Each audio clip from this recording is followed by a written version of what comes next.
चलिए आज बात करते हैं कोलकाता के एक ऐसे रेलवे स्टेशन की जो है तो बहुत जरूरी पर अक्सर लोगों को कंफ्यूज कर देता है।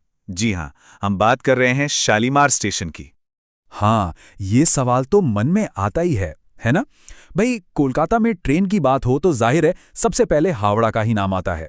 पर कहानी में एक और हीरो भी है। तो सवाल ये है कि आखिर इस नए टर्मिनल की जरूरत पड़ी ही क्यों? इसका जवाब हमें मिलता है हावड़ा जंक्शन की हालत देखकर।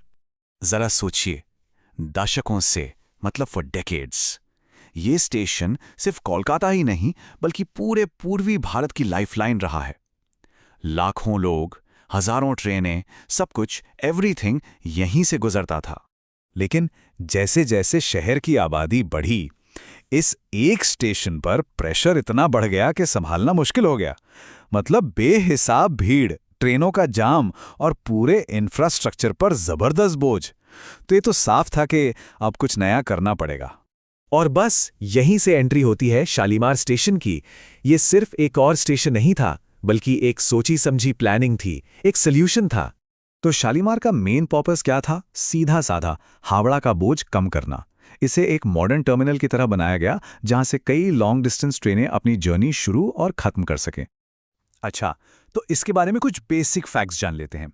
स्टेशन कोड है SHM। ये आता है साउथ ईस्टर्न रेलवे जोन के खड़गपुर डिवीजन में।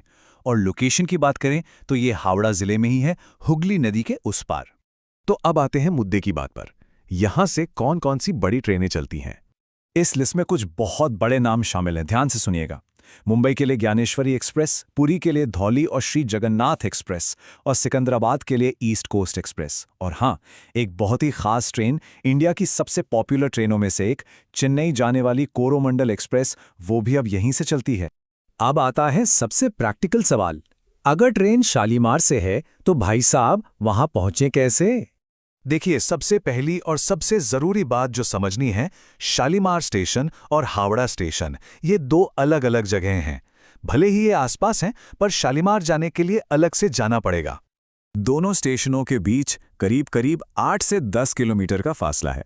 इसका मतलब साफ है, बाय रोड एक अलग ट्रिप प्लान करना होगा। और हाँ, उसमें टाइम भी लगेगा। पर इसकी लोकेशन का एक बहुत बड़ा प्लस पॉइंट भी है। ये स्टेशन मशहूर विद्यासागर सेतु, जिसे सेकेंड हुगली ब्रिज भी कहते हैं, उसके एकदम पास है। और इसी वजह से कोलकाता शहर से यहां तक की रोड कनेक्टिविटी जबरदस्त है। और आखिर में एक सबसे जरूरी टिप, अगर शालीमार से ट्रैवल कर रहे हैं तो इसे गांठ बांध लीजिए। ये सबसे इंपॉर्टेंट पॉइंट है। जब भी कैब या टैक्सी बुक करें तो ड्राइवर को साफ साफ बोलें कि शालीमार स्टेशन जाना है, सिर्फ हावड़ा नहीं। ये छोटी सी बात एक बहुत बड़ी गड़बड़ होने से बचा सकती है, वरना पता चला ट्रेन कहीं और आप कहीं और। तो देखिए, शालीमार की कहानी सिर्फ एक स्टेशन की नहीं है। ये तो एक एग्जाम्पल है कि कैसे बढ़ते शहरों और उनके इंफ्रास्ट्रक्चर को मैनेज किया जाता है। और ये हमें सोचने पर मजबूर करता है कि इंडिया के दूसरे बड़े शहरों को अपने मेन टर्मिनल्स का बोझ कम करने के लिए ऐसे और कितने शालीमार की जरूरत पड़ेगी।